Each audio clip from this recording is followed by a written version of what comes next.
Welcome to Real Estate Investing Abundance, the show for busy, fulfilled professionals like you to learn how to develop financial independence built on solid, passive real estate investments. Now, here is your host, Dr. Alan Lomax. Hello, enlightened investors. It is a pleasure being with you today. I'm your host, Dr. Alan. Today, we're inspired by a successful investor who completed 50 million in self-storage transactions in 3 years, all before turning 30 years of age.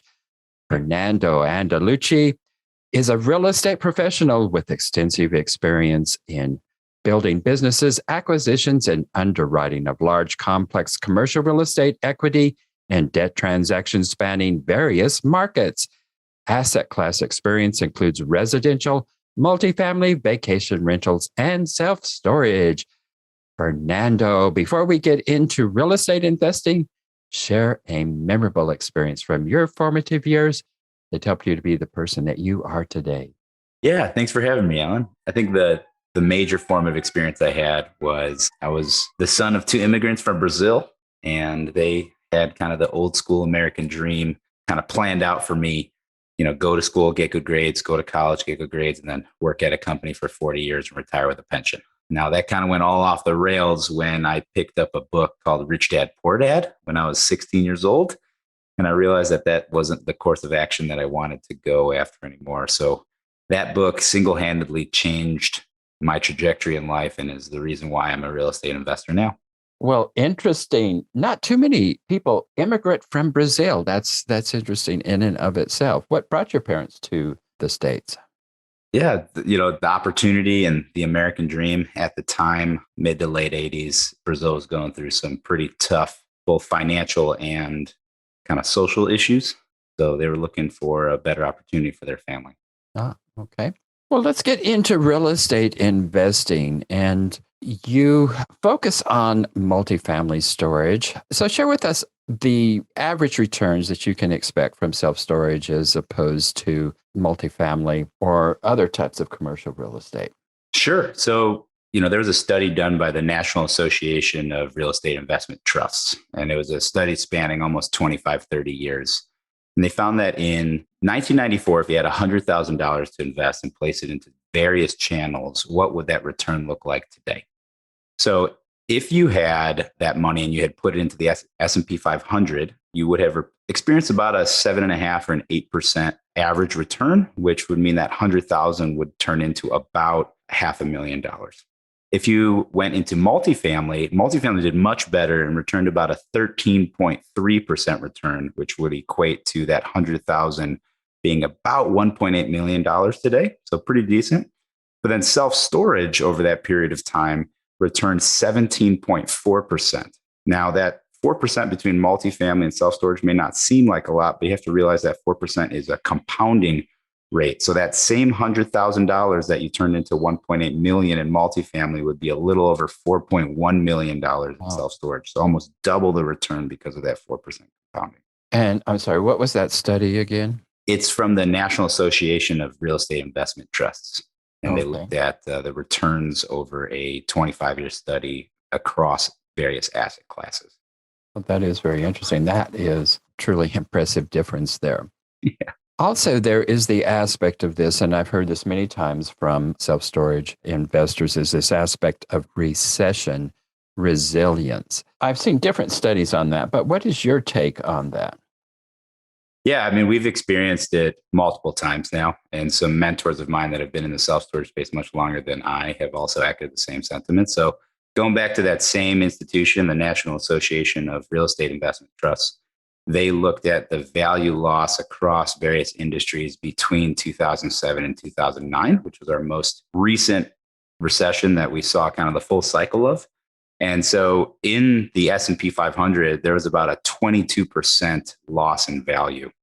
Now, multifamily fared a lot better, and it only lost about 7% in value, whereas self-storage lost about 3.5 to 3.8% in value. So not a very big hit at all, especially taking into consideration the fact that it is also the highest returns out of any other asset class. And most people think that a higher return means higher risk, but that is not the case.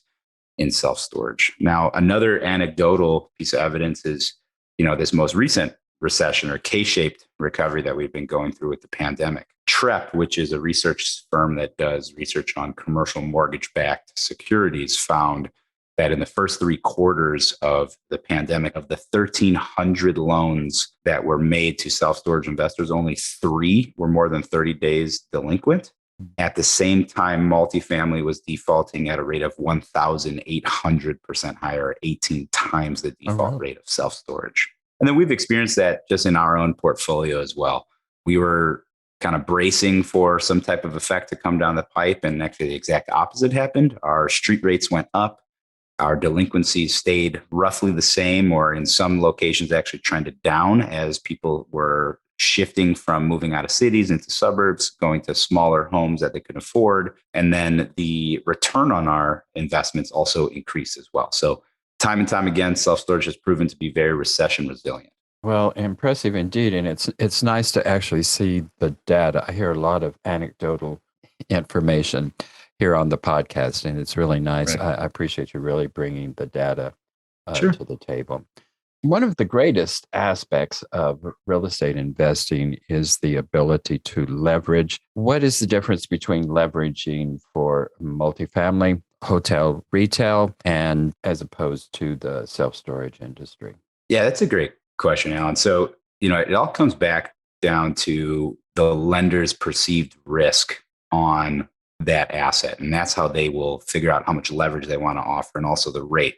So if we look at period of time between 2000 and 2018, and you look at the default rate per asset class, what you find is that self-storage has one of the lowest default rates per asset class. And in the rare case that it does have a default, it also has the lowest loss experienced by the lender per asset class as well. So for example, if you looked at, let's say, a period between 2010 and 2018, when multifamily was defaulting at a rate of anywhere between 8 to 10%, self-storage was defaulting at a rate of 0.5%. Same thing when you look at retail. Retail was defaulting at a rate of 5 to 6%. Healthcare was in that 6 to 8% as well. So the average across all these asset classes was about that 5 to 8% default rate, whereas self-storage experienced about 0.5%. So because of that, lenders want to risk adjust their portfolio and bring in loans that will bring down the average amount of risk that that credit team is experiencing. So to do that, they need to make more and more favorable offers on their loans. So for example, self-storage, it's nice because not only is it a real estate asset, but it's also considered a business. So you can take advantage of small business administration financing or SBA loans. And with SBA loans, you can get into a deal with as little as 10% down. These are 25-year fully ammed loans. And the interest rates are typically at least right now, are typically in the 4 to 5% range. Now, if you use that, that's one option. Another option, which we also utilize, is we'll use bank debt kind of as a bridge in order to eventually refinance into the commercial mortgage-backed securities markets. And there's a few reasons for that. So starting with the bank debt, you can typically experience anywhere between 20 to 25% down. The rates are going to be in the 4 to 5.5% range. The only difference is that these typically have a 5-year balloon and are amortized either over 20 or 25 years. So we use these to kind of aggregate a few properties together into a portfolio. And once the portfolio has stabilized and reached a level of size where these CMBS lenders start to take advantage of them, for example, Morgan Stanley or Barclays, JP Morgan, then they offer us some really, really advantageous debt via the capital markets. And what you could experience with those types of loans are going to be, rates in the 2.5 to 3.75% range. They're 10-year balloons. And during that 10-year balloon, you can get anywhere between 5 to 10 years interest only. The two pieces that I love the most about the CMBS loan is that one, they're amortized over 30 years, which really helps the cash flow shoot up when you refinance. And then the second piece is that they're non-recourse so that you don't have to take the risk, any market risk on those loans. We'll be right back after a brief announcement. Are you a busy professional, passionate about the work of your calling, yet realize that even though you love what you are doing, you're exchanging your time for money? You know that if you were to lose the ability to exchange time for money, your financial well-being will be in jeopardy. If you can relate, I have great news. Steed Tucker Capital is an investment company designed for professionals to develop financial independence built on solid passive real estate investments. Remove the anxiety of an uncertain financial future and go to steedtucker.com. Get your free one-page 10-step guide to passive real estate investing. So it sounds to me like a whole different lending market than what you're going to find with multifamily, which is largely focused on the Fannie and Freddie Mae business loans. I mean, there are other avenues for that, but that's primarily the markets we're going to in multifamily. So very different marketplace there for debt. I really was not aware of that. That's very good to know. Well, the multifamily marketplace is a pretty standardized marketplace, and I was talking to another investor yesterday, and he said that about 78% of multifamily market deals are coming through real estate brokers. What's the difference between the markets on multifamily and self-storage? Are you asking from a debt perspective or from just finding the deals themselves? From finding the deals, yeah. Right. So in the self-storage space, there's a huge disparity in the going in cap rate when it comes to buying on market versus off market. So for example, over the $70-ish million of storage we've done in the last couple of years, maybe 5% came through real estate brokers. The rest of the deals came from our off market, or what we call our direct to seller platform. And the reason why is right now you have a lot of REITs, a lot of real estate investment trusts in the self-storage space that are backed by hedge funds and a lot of cheap or zero cost money. And they are driving cap rates extremely low. I get decks across my desk or offering memorandums from, the big houses, Marcus Millichap, Sperry Van Ness, some of the big houses out, CBRE. And they're deals where you're walking in at a 4 or a 5% cap rate with the potential to maybe, value add to a pro forma of 6.5 or 7%. To counter that, the average going in cap rate across our entire portfolio was 9.3% day one. And then when we value add, we usually value add those up into double digit returns. The lowest we're willing to accept on a 12-month trailing basis is a 7% cap rate. Now I say this, and when brokers listen to your podcast, they're going to say that I'm out of my mind and it's not possible. But just shoot me an email. I can send you our track records. I can send you our HUD statements. It just comes down to making sure you have a robust marketing platform that hits all of these owners that you're looking to get. Self-storage is an extremely niche business inside of a niche business, right? Real estate in itself is already niche, but then self-storage is even a further niche subset of that. So from estimates from some of the large associations in the self-storage space, there's roughly 60 to 72,000 facilities in the United States. The interesting part, unlike multifamily, is that the market is extremely fragmented, which allows us these opportunities to get very good deals going in. So what I mean by that is, the 6 largest REITs in the self-storage space, they only own about 18 to 19% of the entire market. The next 100 largest operators, we're a part of that subset. They only own 9% of the market, which means that there's another 72% of the market that's owned by what we call mom and pop operators. They usually own 1 or at max 2 facilities. They operate it as a hobby. It's typically a second or third career, maybe a secondary business, and they're not really utilizing a lot of management efficiencies to maximize income and decrease expenses to draw a higher NOI and thus a higher valuation. Well, that is really interesting to hear those actual stats. I don't really know of anyone who has put any stats like that together for multifamily. I'm sure somebody probably has. But my hunch is that they're probably just the opposite of that. And so it is very difficult in the multifamily business there's just no way we're going to find cap rates like you're talking about in that situation there. Well, talk to us a little bit about break-even points and what is different about self-storage and multifamily. Yeah, it's a great question. So self-storage in general, because it doesn't utilize a lot of the same expenses that multifamily would, you have a much lower break-even occupancy or expense ratio, if you will. So for example, if I were to buy $1 million facility, roughly 250 units or so, those units don't have HVAC running to them unless it's a climate control facility. They don't have plumbing running to them. They don't have typically a lot of electrical running to them. And if they do have electrical, it's going to be on timers. They're going to be LED run. So very low occupancy needed to break even on those low expenses. So typically when we purchase a facility, let's just say it's a Class C facility, so there's no climate control. We're usually buying these things at about a 7 to a 10% cap rate.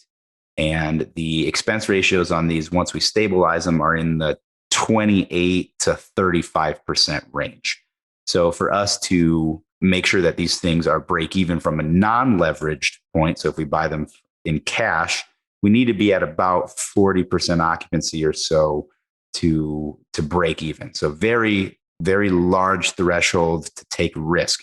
If tomorrow 50% of my customer base moves out, which is extremely unlikely, I'm still able to pay my bills. Now, on a leverage standpoint, again, because low expense ratio, but then also extremely favorable leverage on our side, on a leverage standpoint, typically we need an occupancy rate of about 64 to 70% to be cash flow positive after debt service. Very interesting. Well, clearly some very positive things in conjunction with that.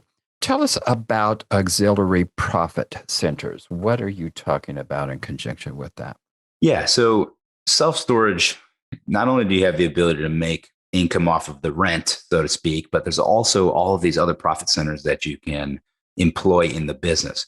So for example, I can have car storage, boat and RV storage. I can sell things like locks, boxes, moving supplies. I can also sell insurance, and I get to keep anywhere between 60 to 90% of the monthly premium from that insurance provider that is paid by that tenant. Wow. All of our facilities, we require our tenants to carry renter's insurance, or else they're not allowed to rent at our facility, or we will automatically place a policy on their unit if they fail to show coverage within 30 days. Some of the really easy ones that I love are cell towers. You have a lot of extra land. If you put up a cell tower in the back, that is easy income that comes in each month without any type of management whatsoever. Billboard advertisements is another example of really easy income coming in without, with little to no management required. And then you can get into kind of some of the specialty types of storage. So you can store wine or ammunition, or you can store legal documents because, say an attorney, he has to keep physical copies of, all the documents he uses for anywhere between 5 to 10 years. A lot of businesses have kind of the same reporting requirements. They need a safe, secure place to store that, but they don't want to use their very expensive office space, on a per square foot basis to store those possessions. So they'll put them in a storage unit. And then you can do kind of some secondary, kind of off the wall type of profit center. So you can put a FedEx, or you can have printing services in your facility. You can put vending machines, ATMs, propane filling and replacement services, public or private mailboxes that people can use in case they don't want mail or packages sent to their home.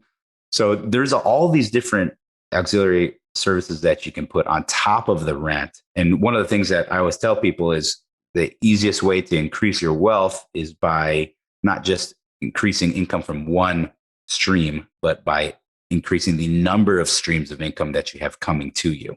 And this is an easy way to do that inside of one asset class. Well, an interesting concept there. Yeah, I drive by a lot of self-storages, and there's just so much space around them that seems unutilized in so many different situations there.